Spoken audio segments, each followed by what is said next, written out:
If you're a mile away from the Grand Canyon and you take a step towards it, you're pretty safe. If you're on the edge of the Grand Canyon and you take one step, not so safe anymore. And that's kind of how you have to look at your blood tests. How far am I away from any issues, but more ideally, how far am I away from my best possible health? Jim is a registered clinical pharmacist and board-certified nutritionist. He has 40 years of experience at the intersection of biochemistry, nutrition, and functional medicine. He has written over 26 books, with his most popular being Your Blood Never Lies. He also authored over 200 articles. What people don't realize is the number one thing that causes heart disease, which by the way is still our number one killer in our country, the number one thing is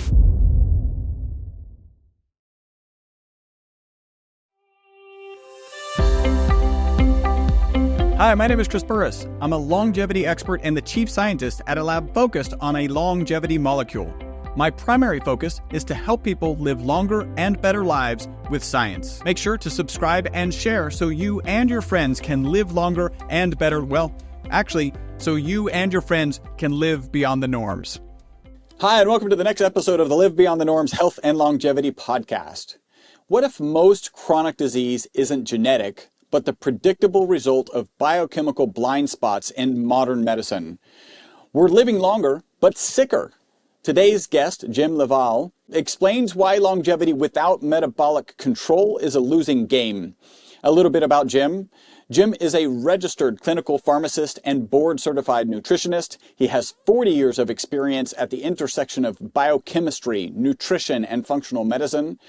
Jim has served thousands of customers and trained thousands of practitioners. He has written over 26 books, with his most popular being Your Blood Never Lies. He also authored over 200 articles. He serves as the Chief Science Officer of Lifetime and is the clinical co-chair of the American Academy of Anti-Aging, which actually has one of my favorite live events, Longevity Fest. We had a booth each of the last 2 years, and we will have a booth again next year. In my estimation, his mission is to expose the metabolic blind spots of modern medicine and replace reactive solutions with proactive, measurable, personalized solutions. Hopefully we can help him with that mission today in this interview. Jim, thank you so much for joining us today. Oh, it's great to be here. Let's go. All right, so before we jump in to your area, I will say area of expertise, but I found so many as I was doing research. I like to go further back. I like to go much further back. What was it like growing up, little Jim, baby James? Where did you grow up? What were your parents like? And if there was some event or someone you could pinpoint as the reason you would ultimately become a pharmacist, an author, an advocate for metabolic health, what or who would that be? Sure, that's a great question. So little Jim was a very sick little boy. So I lived on antibiotics. I thought that the bubblegum flavored amoxicillin was a part of my meal plan. I had so much of it, I had Dimetap. I had the grape flavored Dimetap every night. And, I was living large there. I ended up doing allergy shots, covered in rashes. Was a pretty good athlete once I kind of grew out of that timid, sickly phase. In high school, became a pretty good athlete. But got injured and couldn't take my college scholarship because of a neck injury in football. And I got into bodybuilding, and I qualified for the U.S. Nationals 1982, I think. But I felt terrible. Man, I looked incredible. I mean, honestly, I was, really yoked. But the problem was I didn't feel great. So my cousins were importing products from Europe to sell to physicians that were interested in natural therapies. So they told me, hey, you got to go to this doc up in Medway, Ohio, which is like somewhere around Dayton, Ohio. I was living in Cincinnati at the time. And I went, I did what he said. And I had also made the decision, and I don't know why I decided. You want to know why I decided to go to pharmacy school? I decided to go to pharmacy school because I spent so much time in the pharmacy and I really liked the pharmacist. I was such a sick kid. I was like, wow, that pharmacist behind the counter is a pretty cool guy, seems to know a lot. And I can't tell you, it was the best decision I ever made. University of Cincinnati was founded by John Uri Lloyd and the Lloyd Brothers Specifics Medicines. We have the largest library on botanical medicine in the world, predating the Gutenberg press. And I had to take compounding pharmacy. I had to take organic medicinal biochemistry and pharmacognosy, the study of plant medicine. So that got my wheels turning. I went to that doc. He put me on an allergy elimination diet, gave me some nutrients, cleaned up my gut, kind of repaired my sagging adrenals, flattened my cortisol curve, training 4 hours a day while I'm doing my internship, while I'm going to school, and changed my life. He changed my life. Dr. David Pollan, God rest his soul. He's no longer with us, but really phenomenal education. Then the second one was Dr. Alexander Wood, who started the Ontario College of Naturopathic Medicine, and just brilliant. Lectured at Baden-Baden at Medicine Week in Europe and Germany every year. And they really formed, I think, an inquisitive nature of, hey, don't rely on what you know, rely on what you're going to learn. And that was really important to me. So I've never stopped looking, and I think it creates perpetual excitement.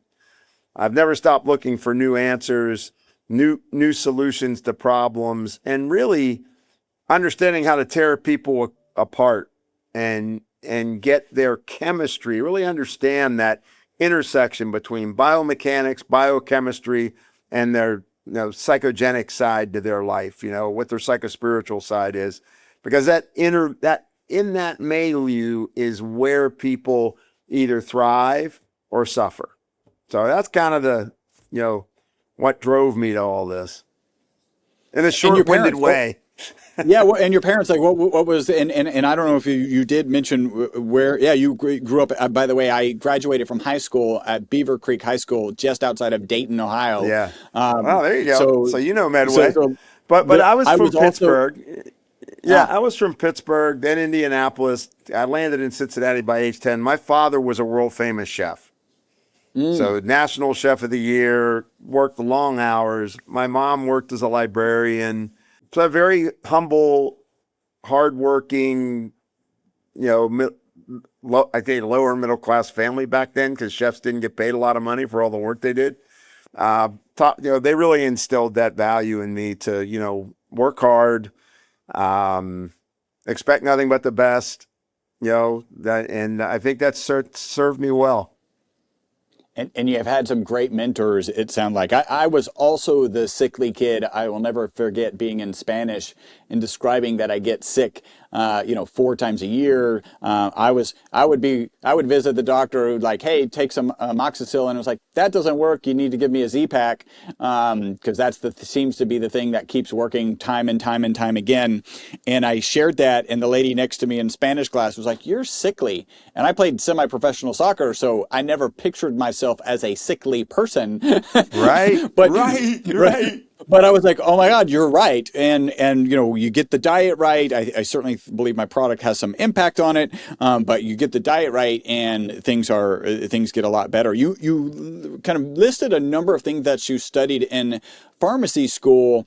Are those still taught? I think I saw in an interview that some of the stuff how do you feel about that?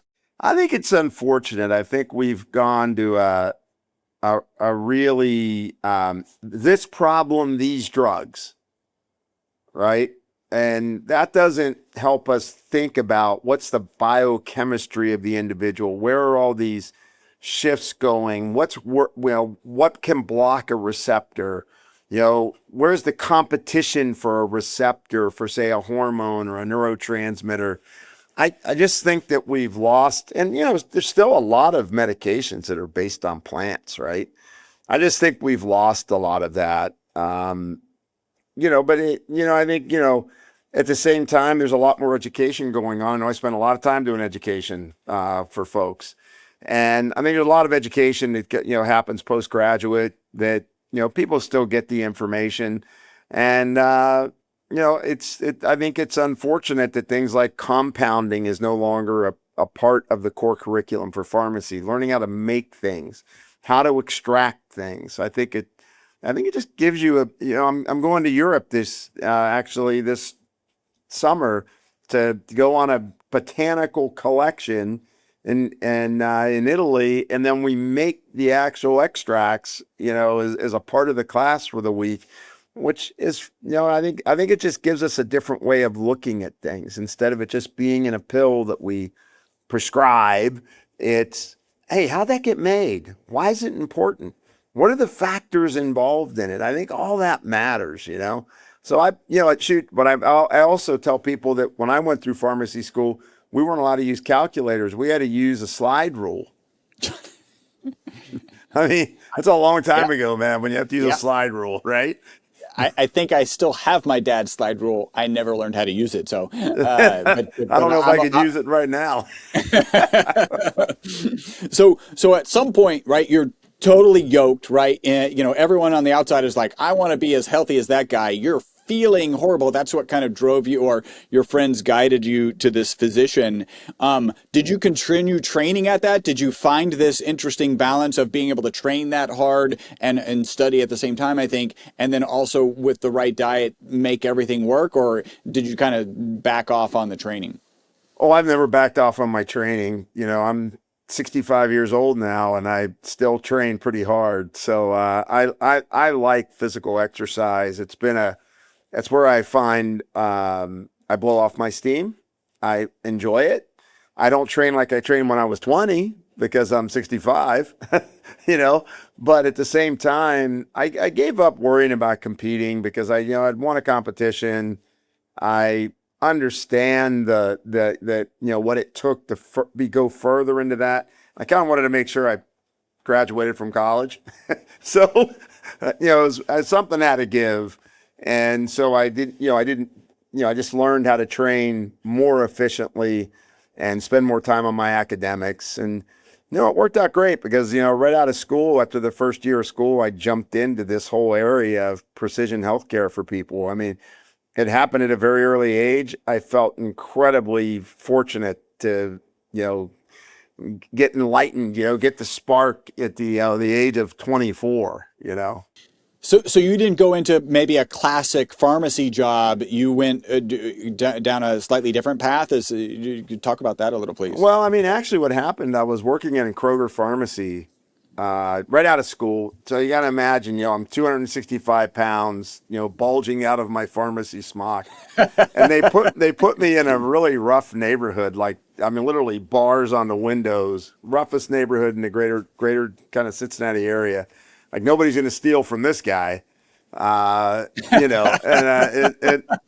what happened was a lady came up to me. She was on a Medicaid card, type 2 diabetic, went to pick up her meds, but she went around the store, shopped, and then came up to me, and I looked in her cart, and I said to her, do you mind if I show you around the store and show you some options, which I was not supposed to do. Wasn't supposed to leave the pharmacy, but I was brand new.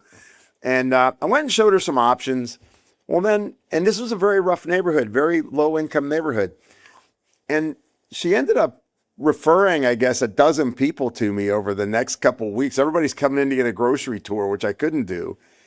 But I went to the pharmacy coordinator the first step was I had this idea. I'm going to label food in the stores at Kroger's, heart healthy, diabetic friendly. And I got an appointment with the president of Kroger's. And wow. He looked at me and he said, "Are you crazy, kid? You think we're going to turn down some of our biggest vendors because they're selling cookies?" He goes, "Yeah, no, we're not going to be doing that." And I said, "Oh, we'll see." And so I went to my Kroger marketing director. His name was Ron Roberts, and he gave me a shot.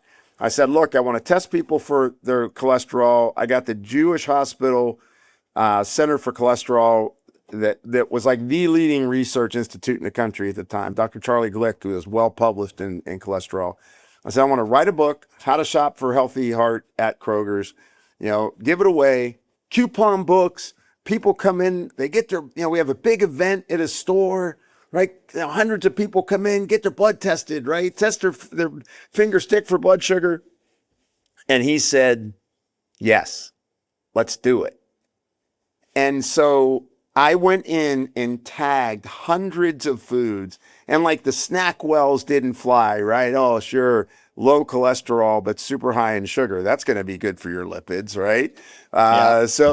So the point was, we found more diabetics, and it ended up becoming a part of a national food tagging program that Kroger's instituted, which for me, and I'm right out of school. So they what they said to me was, "Hey kid, great job. Time for you to get behind the counter." And I was on fire then. I mean, because I changed potentially millions of lives, right? I mean, and what it really taught me was, it doesn't matter who that person is you're reaching out to help. It could affect, the ripple could affect millions. You just never know. And this was just a late night, the cages were coming down, the bars were going on the door. I'm talking to a woman that's, lower income in a very rough neighborhood. And it turned into a program that literally was testing hundreds and hundreds of people at a time, every weekend. We're having these events and getting vendors involved, and really blew up the the health food section within Kroger's, because before that they were selling Oat Bran. That was the health food section, right? 1984, so anyway, that's kind of how it actually happened. Is I just decided I can't do this. I can't just sit behind the counter. And I taught at the university for 18 years and taught about, natural medicines, and, taught at the pharmacy school and the medical school. Started a big institute, and we started doing integrative medicine with doctors and dietitians and nurses and acupuncture and massage, and, had a pretty big learning experience that we got bathed in there. So it was amazing. It's an amazing time. So right out of the gate, I kind of have a picture. You became that pharmacist, right? That nice guy who seemed to know a lot. I have to imagine he walked you through stuff, and you just did that at a corporation that doesn't necessarily condone it. And how cool that, there's so much luck here, right? Like that you were with the right people who said yes, and then the yeses kept getting bigger. That's absolutely, 100%, man.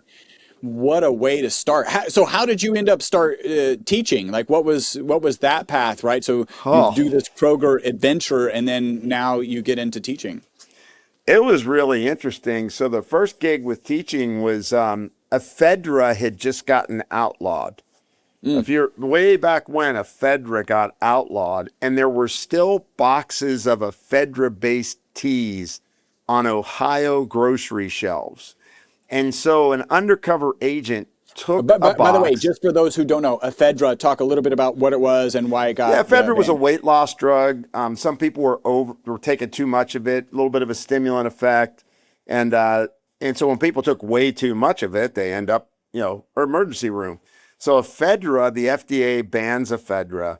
An undercover agent takes the ephedra tea off the shelf, goes to a pharmacist, not me, but a pharmacist in Ohio, actually, wants them to ring it up real quick. Like, hey, could you ring this tea up?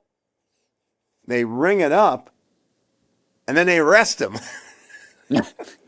And so the professor of pharmacy practice at the University of Cincinnati, Dick Wiest, who is a giant in pharmacy practice, was very forward thinking. He called me and he goes, hey, we got to have a class teaching people about natural therapies, because, this can't happen to pharmacists.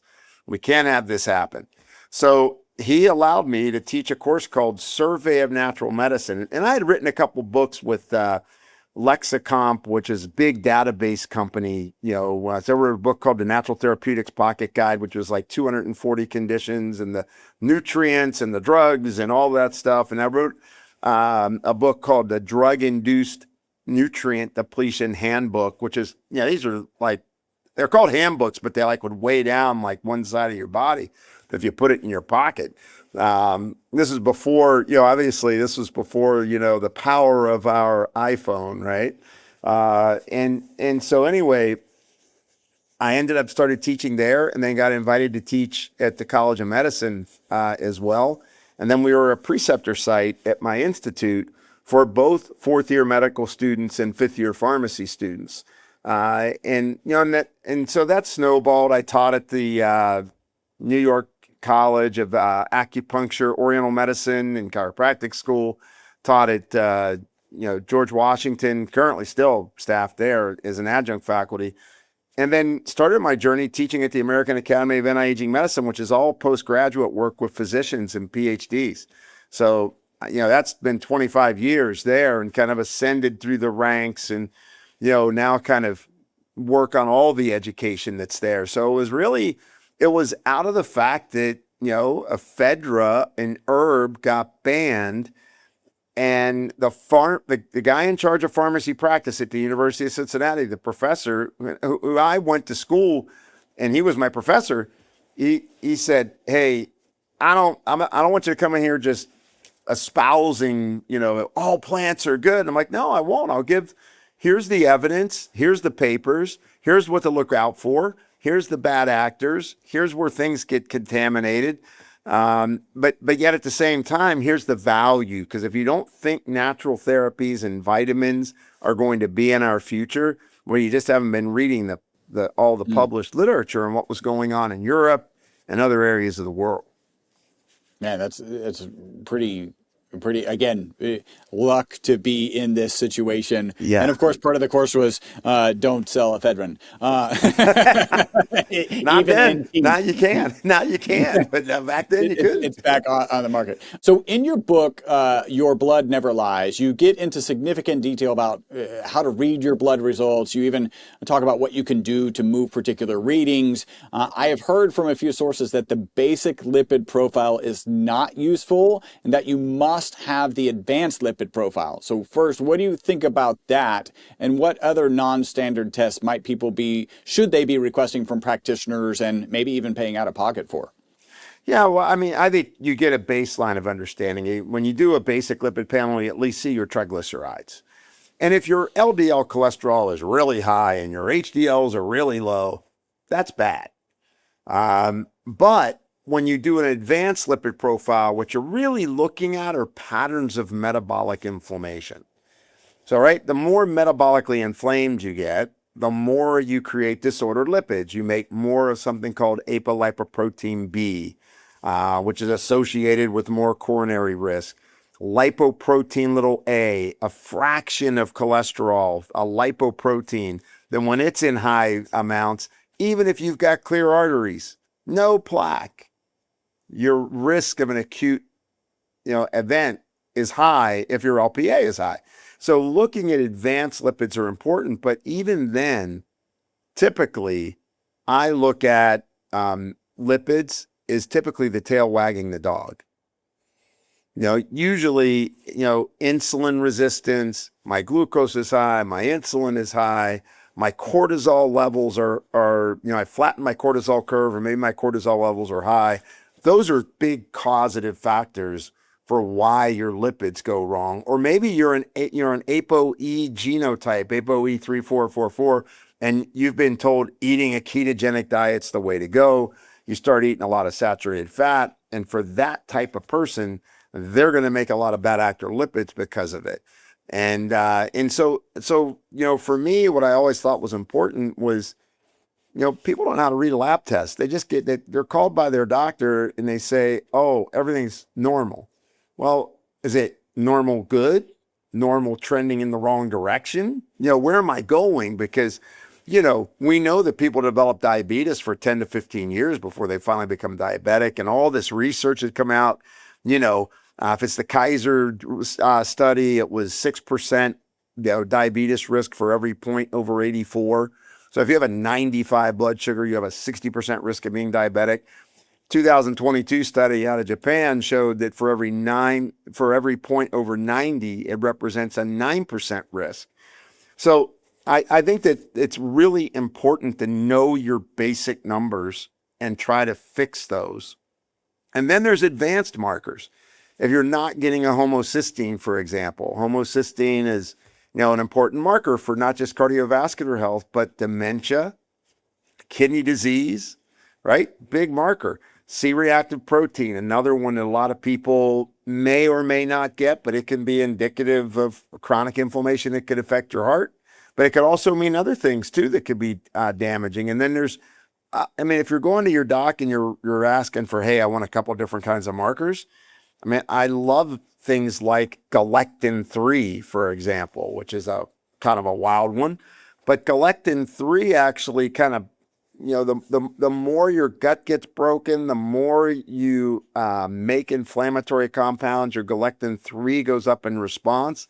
And that's correlated with the worsening of your cardiovascular system, as well as increasing your dementia risk. And so there's some really cool markers that you can get. But I think that, when I developed the Metabolic Code platform, for example, to assess all those markers and then tie them together, right? Because it's one of the biggest things I think we miss is that, one, we don't understand trends. If my testosterone is trending low, that's not good. If I'm a woman, my estradiol starting to fail because I'm menopausal, that's not good, right? So there's these basic markers we need to know, but then we need to know the relationships between the markers. So if I have a blood sugar of 95 and I have a 60% risk of being diabetic, that's one thing, because you could change that. You could maybe walk, you could work out with weights, you can try to change your diet, right? But if your blood sugar is 95 and your insulin, which is produced to kind of help move that glucose out of your blood, is say 15 or 10, like it's trending high, not even out of bounds, but it's trending high. And then your blood pressure is trending a little high normal, and your kidney function is a little lower, and your lipids are like those bad actor lipids that we talked about in an advanced lipid marker panel. Well, now all of a sudden that insulin resistance become a lot more important because all these markers are lining up behind that glucose and insulin, showing that your body is going deep down a path of early demise and chronic disease, right? So that's kind of what I try to get across, even when I'm educating, whether it's healthcare providers or consumers. I mean, I still have a clinic in Austin, Texas. I just think it's important that people understand that your body works as a system of systems, and you're only as strong as your weakest organ. And you need to work on where you're weak. Start there. And I think you'll do much better. And in that kind of scenario you're describing, every one of them could have been in normal ranges, but at the wrong end of the normal range. And all of a sudden, do you advocate for maybe changing these normals, or should we have like an awareness of normal? And kind of in the biohacking space, you often hear to like optimal versus normal.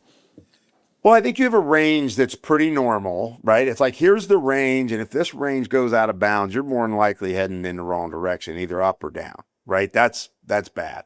And then there's optimal, and I think there's a fair amount of evidence. For example, in a male, testosterone between 550 and 950, based on a 240 to 1100 scale, has really been reported to be a sweet spot.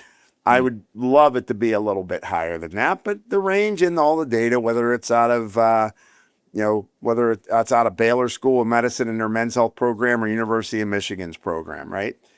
So there's that optimal range, and then there's the trending in the wrong direction. And how I explain that to people is, if you're a mile away from the Grand Canyon and you take a step towards it, you're pretty safe.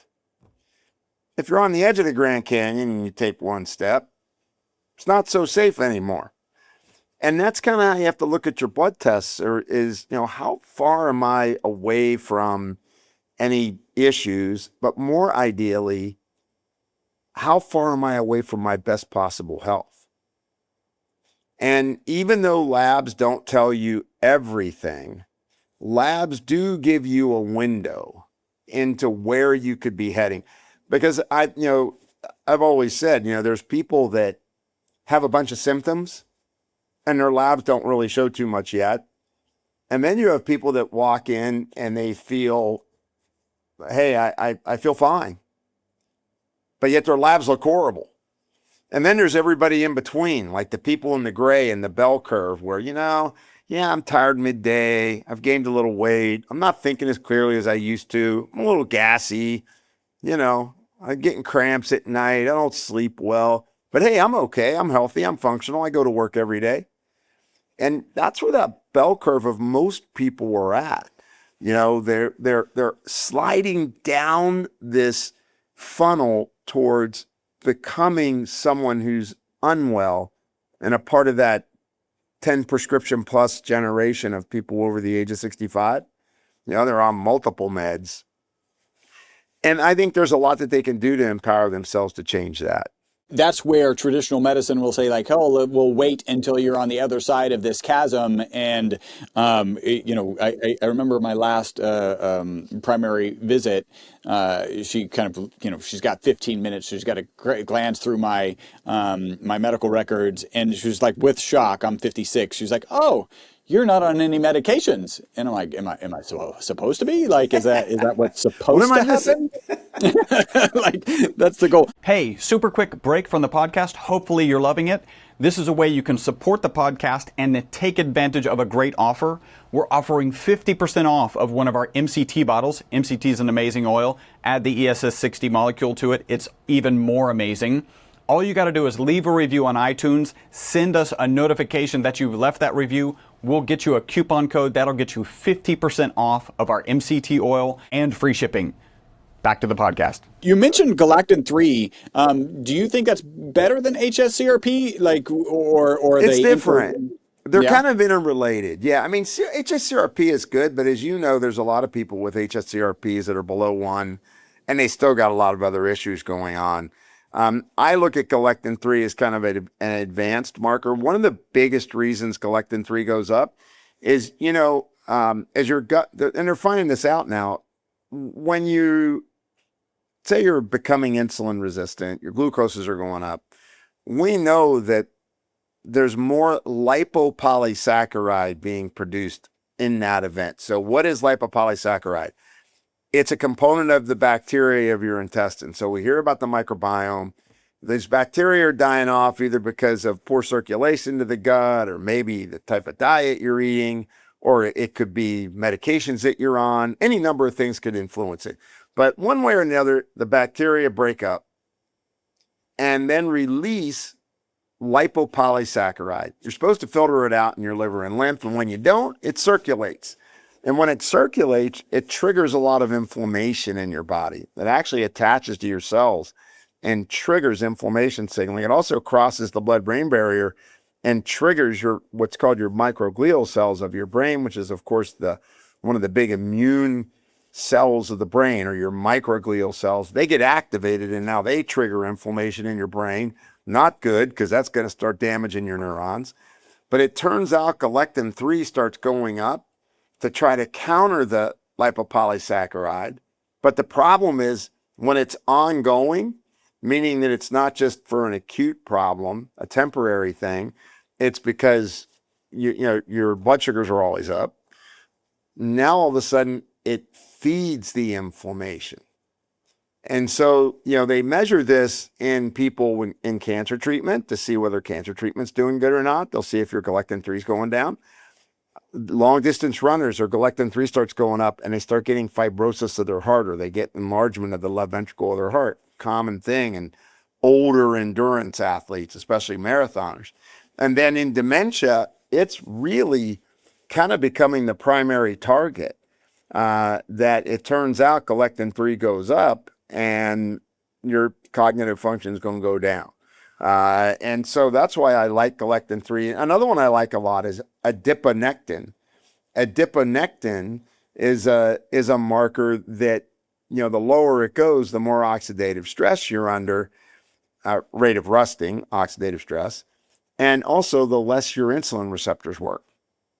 So adiponectin is pretty important in terms of kind of triggering mitochondrial health and, making sure that, your body is fueling itself correctly, because that's, of course, what starts to happen is we break down all our energy systems, and now we can't get fuel into our mitochondria. We can't generate the energy we need. And now we start making a bunch of waste product. And that's called the Warburg effect. It's how cancer cells get fueled, right? Take in a bunch of sugar, make a bunch of lactic acid, and now we got a very acidic system that's in trouble. So I saw another interview that you did with Jamie Martin. That's on the Lifetime YouTube channel. And you Yeah. were discussing insulin resistance and the importance of managing it with negative downstream ramifications such as kidney, well, it's everything, but kidney disease, diabetes, heart disease, It's non-traumatic everything. amputations, the scariest of all, Alzheimer's and dementia. Even though it kills less people, people are more afraid of Alzheimer's and dementia. Do you Right. think that managing insulin is the most important key to kind of aging well? Yes. Without a doubt. Yeah. Well, I And mean, I think, and look, if you look at it, if you're diabetic by the age of 40, you're going to live 13 years less. That's the data. I mean, that's why when people want to, they measure their biological age and they're wanting to look at a lot of, I'd say, more esoteric testing, which I like some of it. If it's validated, I like it. Now, I like testing for toxic metals. I like doing food allergy panels. I like the thought of a quality microbiome test, right? All of that, it's all good. But if your insulin and glucose are off and your cortisol curve is flattened, your body thinks you're in fight or flight all the time, you're going to be you're 333% more prone for cardiometabolic issues, neurodegenerative issues, and mood disorders. So if, insulin resistance to me, and I lived with it, my father was a type 2 diabetic, and poorly controlled as a world famous chef, he didn't hardly even check his blood sugar until it was a week before it was time to go to his check-in for his doc, right? Then he'd start sticking his finger. But it was interesting because he succumbed to what happens when people with diabetes. 4 to 8 times more likely for certain cancers. So he got a duodenal adenocarcinoma and had to have a Whipple surgery at the age of 79. And Whipple surgery takes the lower third of your stomach, all of your duodenum, and the top part of your pancreas. It's the biggest intestinal surgery you can have. Usually you're only going to live a year or two at his age after you had that. Well, and this just shows the power of natural therapy. So he moved in with us. I introduced him to the treadmill. It's like, meet Mr. Treadmill. He's your Mr. friend. Treadmill, and it's He will also not a cause clothes, pain. and you don't hang clothes on it. It's weird. Actually, this thing moves. It's kind of weird. And then we taught him how to eat. We taught him how to eat, and he lived 13 years. Wow. Which showed me the power of what you can do with nutrients and really assessing someone's chemistry. I obviously had seen thousands and thousands and thousands of patients where it worked, but living with someone every day at his age, seeing it as a son, right? That was very powerful. And in insulin resistance to me, I'm from an Italian family. Most of my uncles, aunts, cousins, they're all short little people with diabetes. I grew up in it. My grandmother was a fingerless, toeless, blind diabetic. Used to feel my face with her fingers or digits that were shortened to see how I had grown. When you look at the data, it's really clear you should know your glucose, your insulin, and your hemoglobin A1C, because when that's off, kidney function's off, lipids go off, you get more oxidative stress. So you'll see this, C-reactive protein, homocysteine, other markers of inflammation start to creep up. And so, yeah, it's as much as I would love to say, I think you need to look at your telomere length, which I think is cool. Telomere length's cool. Leukocyte telomere length is cool. But the reality is, and this is what I've struggled with when people come into me, they have 10 pages of stuff they're taking. They're taking peptides or taking hormones or drinking 8 kinds of powders. They got a list of 35 supplements they're taking. And then I look at their labs and their glucose is still high. And their insulin's still high. It's like, look, if you don't conquer this, you're wasting a lot of time and money, right? And you're not getting the desired outcome you're looking for, which if you want to live healthier, longer, I don't know that we're going to get everybody to 100, but boy, if we could get them into their 80s healthy, that'd be a big step forward right now.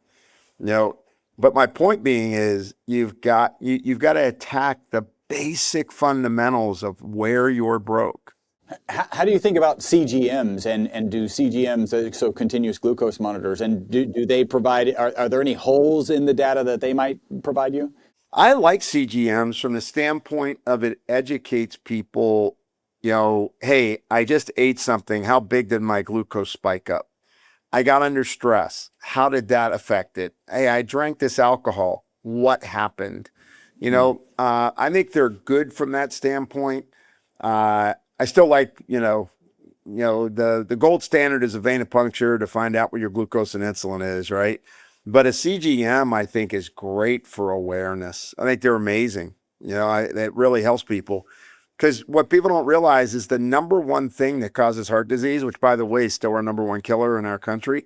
The number one thing is postprandial hyperglycemia, meaning after I eat, my sugar flies up way too high and it crashes, and all this inflammation occurs between the flying up too high and the crashing and the flying up too high and the crashing. And that's super important to understand. And you can look, I mean, we eat too much, we eat too often, we eat too late, we pick the wrong foods, we don't get enough sleep, and we don't move anymore. I mean, people get a golf cart to go get their mail at the end of their driveway, right? I mean, you don't have to go to a grocery store and even walk. People will wait to get the closest parking spot. And that's even if they go to the store. Otherwise, they order their food and it comes to their home. And I'm not saying this judgmentally. I'm saying that I found out about it. I recently bought a home that had a big backyard that had a big fence around it. I bought a 0-turn radius mower to cut some of it because it got a fair amount of land to cut. Well, the mower doesn't fit inside the darn gate. So, all right. So, perfect. So I have to buy a lawnmower, a push mower. And, or I could have bought a smaller riding mower, but I decided to buy a push mower. I use different devices to check my exercise and activity. I probably wear 2 or 3 of them at any given time. And when I have a hard workout, my activity strain gets up around 16, 18, maybe even 19. First time I cut my grass with a push mower and not power assisted, and then weed whipped that, I had the same strain score, activity score, as if I had went to my gym and had a killer workout. Who cuts their lawn anymore? It's really interesting when you look back and think of how many things have taken away our activity. And when you take away your activity, but you keep eating the same amount of food, that's a bad combo, right? So I'm real passionate about getting people to move, getting them to understand their lab work. Look at your plate. Decide what you're eating. You mentioned biological age tests, and I think they're fascinating. I think they're also not what people think they are. I noticed on your website you have MeScreen. I love Dr. Patel and what he's doing with MeScreen. What do you like about MeScreen? Because I didn't see anything else kind of comparable. It's not necessarily a biological age test, but I didn't see anything else comparable.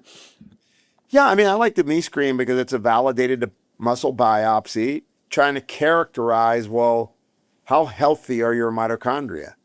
And I think, whether it's the full experience yet, I'm sure they're going to learn more and more as they're testing more. He's certainly incredibly knowledgeable on, mitochondrial testing, how mitochondria function. I love that we start to think about mitochondria and right away people want to go to, I'm going to use a peptide like MOTS-c, or I'm going to use SS31. I'm going to use urolithin A. Right. I mean, and when in fact you may need phospholipids to repair your mitochondria first. That's why I like the test, is it kind of shows you the status of your mitochondrial health. And I think that's incredibly important because in the end, how well we generate energy when every cell of our body is going to tell us how well we're going to age. Now, are we going to stay muscular? Are we going to maintain our lean mass? Are we going to lose lean mass? Are we going to become catabolic? We're going to lose bone, lose neural efficiency and thought processing speed. That's all mitochondria. So I really like, I like Patel's work. I mean, Hemmel's a really smart guy, and I really respect him. Yeah, I mean, I love what he's doing with Joe Dispenza too, like the driving the actual kind of physiological benefits of meditation, and Right. whatever the Joe Dispenza experience. So Right. when talking about the continuous glucose monitor, it kind of mentioned understanding the role that stress might spike. Talk about the role of stress and maybe how much that would surprise people, its impact on insulin. Yeah, I mean, we all go through stress, and a little bit of stress is probably going to strengthen us. But the problem is we got sustained stress. We have a primitive nervous system in a modern world, right? And so we think that somebody just sent us a text message that we didn't like is life or death, or gee, I'm not keeping up on my threads. The reality is when we have a lot of fight or flight, we create sympathetic dominance. We release too much cortisol all the time. Your body is supposed to make cortisol in the morning. It drops at noon, it drops at 5, and then it goes to nothing at bedtime. And then you're supposed to release a bunch of things like melatonin and delta sleep inducing peptide that makes your brain go into repair and recovery. So your lymphatic system cleans up all the waste products of brain metabolism and clears them out.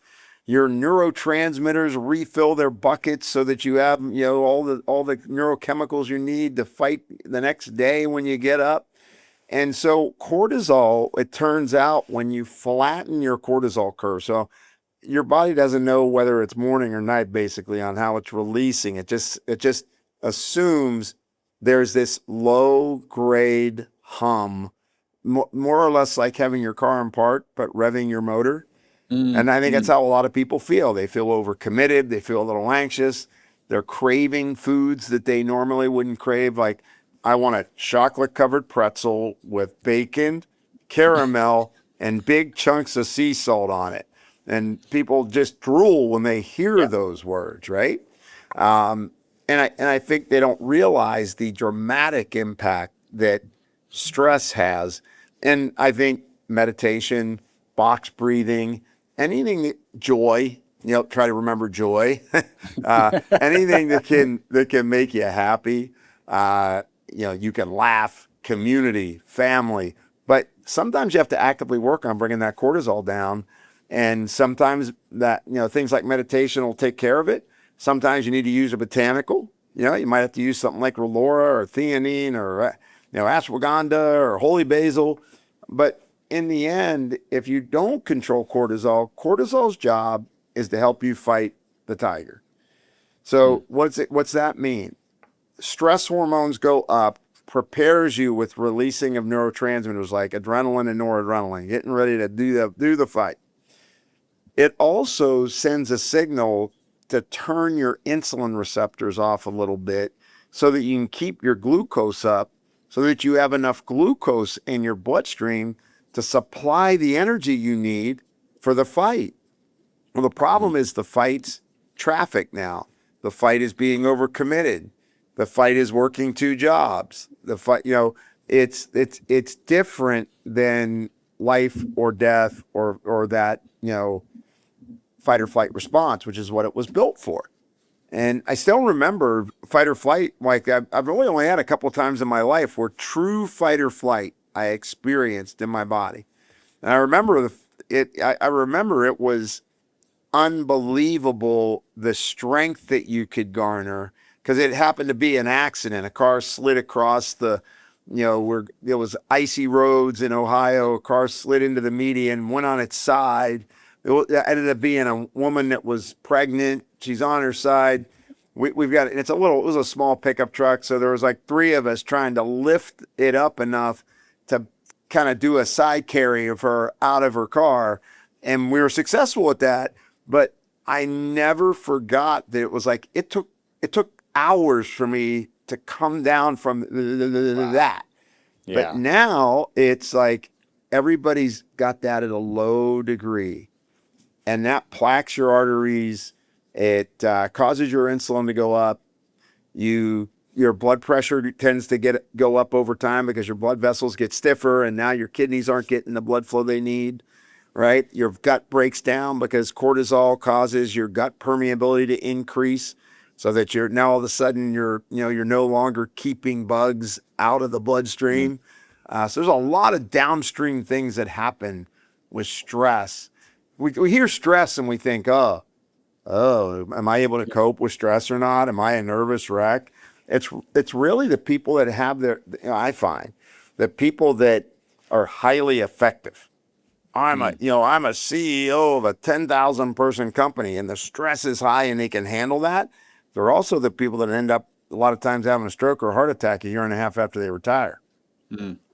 Right? So I just think it's really important to understand the stress component is physical and psychogenic at the same time. I think a friend of mine pointed out, right, like that fight or flight state, that cortisol, that adrenaline, whatever, dampening of insulin, it usually ended in physical activity. Right? Whether you were running or whether you were fighting, right? Like there was an actual release. If you see a dog, right, when it's in a stressful situation, when it's walking away, it's shaking off the stress. And we don't have this way to shake off the stress, or it's not happening when it's supposed to in those situations. You mentioned you wear a number of wearable devices. How do you see kind of any parallels with HRV and kind of stress levels? And do you see that as accurate? And a lot of people are talking about HRV. I don't know where I sit on it yet. Well, I think getting accurate HRV is the toughest thing. I think you need to wear a strap to get an accurate HRV. You need that one lead sitting there right at the right at the solar plexus, right? You got to have that one lead to get a good HRV. I think there's a lot of value in knowing your resting heart rate, 2-minute heart rate recovery, and getting your heart rate variability. The more your heart beats in total sync, meaning like a metronome, it's like exact, the more sympathetic stress you're under. I also ask people to get their morning and night blood pressures. Your blood pressure should be lower at night. If it's not lower at night, you're not coming down from the stress. And I think you can get a lot of insight. Resting heart rate should be below 62. For every 4 points above 62, it starts to increase cardiovascular risks. Right? So by the time you're in the 70s, you're sympathetic dominant. And I think 2-minute heart rate recovery, you exercise and then you stop and then you watch your heartbeat, for, 2 minutes, and say if your heart rate was 120, it should go down to, 96. It should drop 24 beats in 2 minutes minimum. And if it's not, you're stuck with that foot on the gas pedal, kind of revving while you're in park with your nervous system. And it leads to sleep pattern problems, right? That's why, when we talk about sleep, sleep is a disorder of hyperarousal. Your brain takes on too much stress during the day and it's not prepared to go down at night. So I'm really big. I love the devices for sleep. Because if you want to talk about, 2 big things you can do to live longer, get a good night's sleep, keep your insulin and glucose under control. And let's throw in the third, manage your cortisol curve appropriately. If you notice you're biting your coworkers' heads off or your kids' heads off or your spouse, you're agitated a lot, you're anxious a lot, you got to create strategies that are going to help you to overcome that, because all of that stuff is what eventually influences your blood test. That's what I was talking about earlier. Sometimes we have all these behaviors that are telling us things are going wrong, but it hasn't transferred fully into your blood test yet, or urine test or saliva test, depending on what kind of test you're doing. Excellent. Well, this has been, and again, when I was researching for this interview, I realized there were so many different paths we could go down. Maybe we'll reconvene. I think that would be awesome. But we're about to get into our wrap-up question. So anything maybe we didn't touch on that you wanted to touch on before we get into our wrap-up questions? No, I think the biggest thing is, I know I said it, but the big thing for me is life goes by quick. I know that now. The end of my 60s. Man, lean into joy. Lean into relationships, lean into joy, lean into having a sense of community. That's the one thing that's common in all the blue zones, is that there's a sense of community as people are aging. Get a lab test every year. Take care of yourself. No one is going to take better care of you than you. So really be that CEO of your own health. You have to be an advocate. You absolutely should, and be proactive, and don't buy a golf cart unless you have to drive a really long distance. and to get your mail. If you buy a riding mower, it won't fit into your backyard. Exactly. Your subconscious did that on purpose. Exactly. It sure did. I learned a lot.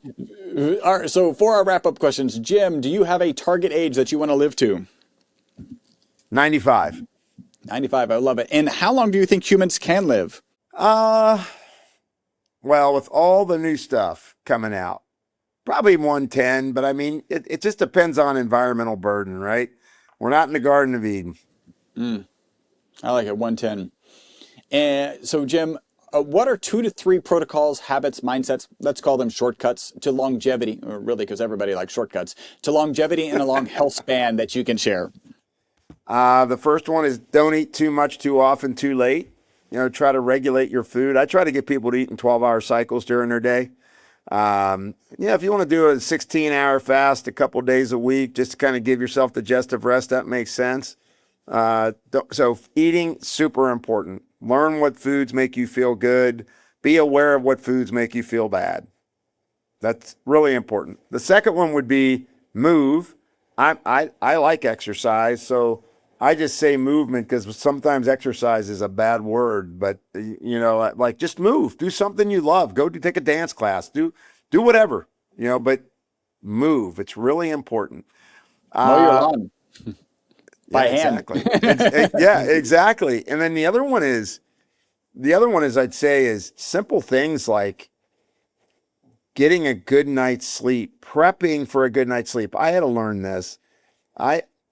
I shut down at around 6:30.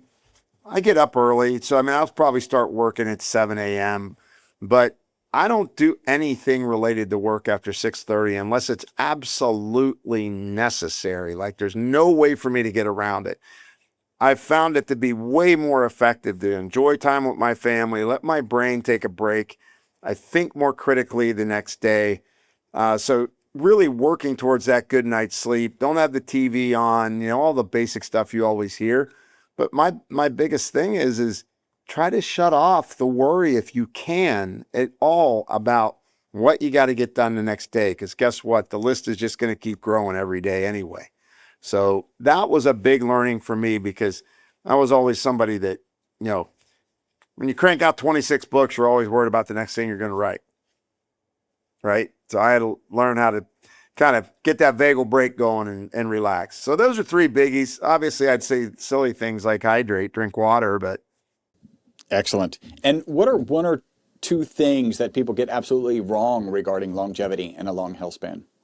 I think people follow trends too quick. And instead of kind of really getting rooted in what's right for them. And so all of a sudden, hey, I'm ketogenic, I'm pescatarian, I'm a pescatarian ketogenic carnivore that's vegan. And I think it's that thinking there's a magic way that you're going to live long. Now, do I think there's some really incredible compounds, whether it's peptides or nutrients that people can use to help them to be bridges to their longevity? Absolutely. I'm a huge advocate for that.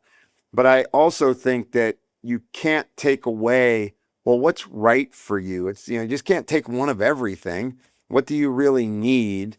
And I think that's one thing that they get wrong. And I think the other thing is that, anything worth doing is worth overdoing. You don't want to live by that. Right. So I've got people that, hey, I'm going to cold plunge and I'm going to do the sauna and I'm going to put my Faraday glasses on. All that stuff is cool. I get the value of it. But when it starts to be your master, Like even these devices, when you start to get jacked up because you didn't hit a certain number and it's starting to worry you, that's not how you're going to really conquer the health equation, right? It's use the information, use all these tools, red light therapy, awesome, sauna, awesome. Use them in a framework that allows you to enjoy your life and feel good. Excellent. Jim, how can people contact you? Obviously, the real Jim LaValle on Instagram. There is jimlavalle.com. And if they're really up on, they want to see what I'm doing, metaboliccode.com is my cloud-based informatics. And what in the near future are you excited about? Well, I always am getting excited about, what the next technology we can utilize to deliver compounds more effectively into people. So I'm big into the tech side of, whether it's a wearable, something you're sitting in, or something you take. How do we make those things be more effective for individuals? But what I'm really, I guess, excited about is my trip in May to Italy to collect herbs and extract them. That's what I'm really excited about. That's going to be fantastic. Yeah, we didn't get, so the way I got in contact with you was through your son, Christian, at the Hack Your Health event. Talk a little bit about that kind of liposomal, it's not liposomal, but lipo tablet technology. Yeah, it's basically a solid state liposomal tablet technology that takes very hard to absorb things and puts them into a multi-layered liposome. All liposomes aren't created equal. And a lot of times liquid liposomes kind of stick together fairly soon after you make them. So the solid state liposomal tablet, we've actually done electron microscopy and fluoroscopy showing that you keep these particles really tiny and suspended for a long period of time, like over 2 years. And so when you take those, really small molecules can be absorbed better. And the liposomal tablet does, it gets into the micelles and the lymph and it moves directly into your tissues versus going through your liver getting broken down. And so we've been pretty excited about how this has created really amazing results for people. And you just chew them up and, you get enhanced absorption. And it's for things, we have one that improves your volume of oxygen and your VO2 max. Improves your lactate threshold. Another one, it improves cognition and in focus, without being a stimulant. So there's a lot of really interesting compounds we can now make available to the body that we couldn't in the past. Man, that's excellent. Yeah, that sounds very exciting. I was impressed by the technology when I was at that booth. Jim, thank you so much for joining us today. Oh, it was great being here. Thank you. I hope you enjoyed this episode of the Live Beyond the Norms podcast. Make sure to subscribe and follow. Also, make sure not to be that guy, the guy sharing this podcast with people who are not interested in living beyond the norms. If you would like to learn more about the ESS60 molecule, the molecule responsible for the single longest longevity experimental result on mammals in history, a full 90% extension of life, visit myvitalc.com. That's myvitalc as in carbon.com.